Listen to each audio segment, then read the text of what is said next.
I am not a narcissist. After 2 years of suspecting that I am one, I have finally let go of this complex. I have now received 7 professional opinions on whether or not I am a narcissist. Not 1, but 7. And I can confirm that all 7 of these professionals confirmed that I am not even narcissistic, let alone have full-blown narcissistic personality disorder. These professionals were a mixture of neurodivergent people and neurotypical people. One of them was autistic, a couple ADHD, and one of them was a diagnosed narcissist themselves. They were a mixture of therapists, psychologists, psychiatrists, and scholars on the subject of narcissism. You see, this is an extremely serious allegation to make of someone. Narcissist has become a buzzword of our time, a slur levelled against those with whom one disagrees, or perhaps a synonym for dickhead. Instead of denying and deflecting, I took this allegation very seriously. I knew that one opinion would not be nearly enough. I had to really make sure. So, 7 professional opinions later, I now feel safe to say that I am not a narcissist. What did being a narcissist mean to me? Well, firstly, it would have confirmed that my imposter syndrome at the time was in fact correct. That I am a bad person at my core. Also, I have a following of thousands of people. It would mean I am exploiting and manipulating them all for self-gain. It would make me a potentially dangerous individual. I could not cope with the fact that this could have been the case, so I had to find out. All of my friends and family have consistently told me I'm not one, but they're biased. Of course they're going to tell me this. Now, this isn't a reason to totally discard the opinion of a friend, because the fact I have strong friendships with people that have lasted years tells me 2 things. 1, they know me more than anyone. And 2, if I was this malignant narcissist, why would they hang around and tolerate me? This would make them part of my fuel matrix, my abuse victims, essentially. I was driven mad by this obsession and the self-scrutiny. I convinced myself that every interaction I had with my friends or other people was a manipulation. It made me scared of people, scared of myself and what I was capable of. I even cut off contact with some people because I convinced myself that I was narcissistically abusing them, even though I wasn't. My head was a fucking mess. What did the people accusing me of being a narcissist all have in common? Well, they either hated me or were hurt by or angry with me in some way. Some could have arrived at this conclusion because they had a nasty run-in with me. Perhaps I snapped at them during a live Q&A, or perhaps I was brutally honest about what I thought about them. This seemed to be the general pattern. Other people concluded that I'm a narcissist based on other things. They felt offended by some of my beliefs, they found my humour distasteful, or they mistook my brash self-confidence and opinionatedness for narcissism. Additionally, and perhaps most importantly, almost all the people who accused me of being a narcissist barely knew me at all. I recently underwent the most thorough investigation into my psyche of my life. This was all born out of my previous fear that I was a narcissist, but by the end of it, I was simply fascinated by all of the new information I was coming across. As well as attending multiple assessments and consultations conducted by a wide range of professionals, I also, as many of you know, attended a 10-day silent meditation retreat. It was at this retreat that I journeyed deep inside myself, stood by my traumatised inner child, comforted him and saw him for what he was. Not a bad little boy, not a budding narcissist, but wounded, deeply confused and lonely. It was here that I renounced much of my imposter syndrome and false belief that I was a terrible human being. You see, as a child, I was punished, reprimanded and judged when I was at my most vulnerable and most in need of help. Alongside this retreat, I attended a multidisciplinary assessment where I had my being autistic, PDA and ADHD reconfirmed. Yes, that's right, I'm now twice diagnosed autistic, PDA and ADHD, and I actually managed to find people who assessed for PDA who didn't know who I was. Let me just say this for a moment. I did not attend these appointments so that people would reassure me that I'm not a narcissist. I walked into many of these clinics with the firm belief that I was one and wanted them to confirm it so that I could hurry up and delete all my social media accounts, cut myself off from other human beings and hide away from the world. I also had a thorough trauma screening. This showed that I have borderline style, avoidance style, and obsessive compulsive style. For the record, narcissism got knocked out extremely early on. It didn't even make it to the second round of the trauma screening. For those of you who don't know, there are 3 levels to trauma profiles. Number 1, style. So at this level, I have borderline traits. Avoidance style was confirmed too, but this is the only result in my assessment that I reject on the basis I cannot see myself in this profile at all. Borderline traits certainly resonate with me though. I have a history of self-harm, unstable self-image and rejection sensitivity. I learned that borderline style is an extremely common trauma presentation amongst the neurodivergent, as we have all experienced mass invalidation growing up. Number 2, personality. After receiving the results from my trauma screening, I then sought further clarity from a psychiatrist who specialises in personality disorders, trauma and complex trauma. I asked about narcissism again, and it was swiftly ruled out early on in the assessment. What popped up for me the most out of all of the trauma profiles was obsessive compulsive personality, or Anankastic personality. This is the source of most of my suffering and the most prominent peak in my trauma presentation. Anankastic personality. I have malignant perfectionism. If my belongings become even slightly damaged, I have to throw them away and replace them with a new, perfect and unsullied version. I fear being cut in case I get scarred. I miss deadlines, not just because of PDA, but because I cannot rest until I meet my impossibly high standard of perfection. I can't trust people to do certain things for me in case they don't do it to my standard. I fear doing laundry in case my clothes stain or shrink. I fear wearing new clothes or using new things in case they get damaged. I can't publish videos if I notice I slightly mispronounce a word. I have to film it all over again and again until it's perfect. Perfection to me means that I can finally feel complete. I can finally be good enough. Anankastic personality is not the same as OCD. OCD is more about specific rituals and obsessions, whereas Anankastic personality is more about needing a high level of perfection and order and attention to detail across the full expanse of one's life. What Anankasts and narcissists have in common is a hyper-focus on perfection.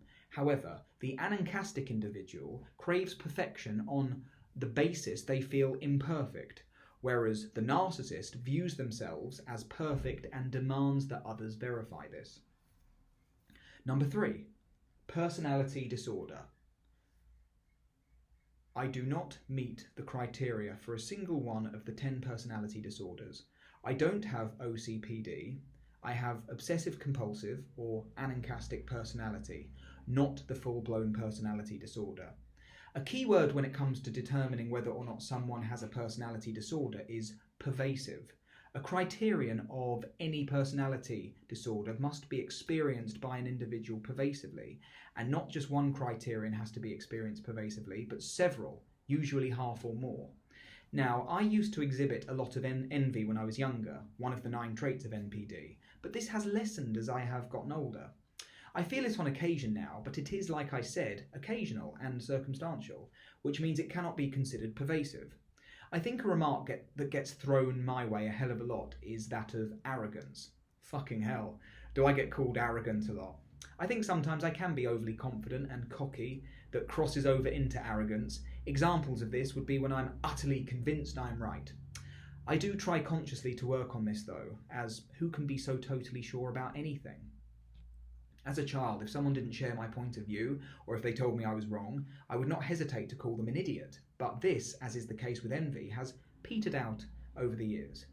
Thus, the arrogance is not pervasive either. I slip into self-doubt a lot. I frequently admit when I don't know something and seek out information from people I consider more informed than I on any given topic. I feel inferior or average across several domains of life. Do I believe I am good at what I do in terms of advocacy, writing and speaking? Of course, that's self-belief and self-confidence. But you all see me in this one dimension. You don't see me when I'm doing other things, much of which I admittedly balls up. I do not see myself as superior. Do I have any pervasive narcissistic traits? Admittedly, yes. I experience pervasively fantasizing about success. I do this constantly. I'm highly ambitious. I have set goals I am determined to achieve. There are non-narcissistic elements to this too, though. I frequently include the success of other people in my fantasies. For example, I imagine the world becoming a better place for autistic people a lot of the time. But generally speaking, this is my pervasive narcissistic trait. You know what else? I'm not unique. You have one or two narcissistic traits yourself. We all do. To deny that would be, well, narcissistic. Other reasons I'm not a narcissist, not just because I'm trying to justify myself, which I am a bit, admittedly, as this was my deepest and most destabilizing insecurity for 2 years, but to also help others maybe work through their concerns that they could have NPD. Number 1, grey thinking. Almost every professional I sought advice from remarked on how a true narcissist would not sit there and ponder the question, am I a narcissist? Especially as extensively as I have. I'm so full of self-doubt, not toxic certainty. I have no consistent grandiose sense of self, fundamental to the narcissist. My sense of self wavers and fluctuates, hence why borderline style was noted in me, not narcissistic style.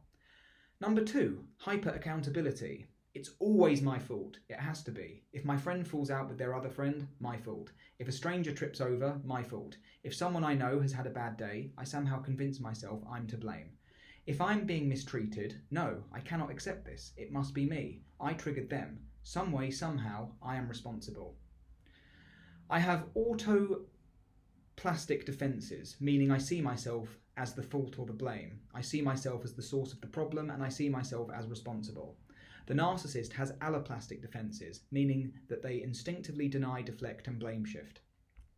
I was told by many, including the professionals, that my response to being called a narcissist wasn't narcissistic.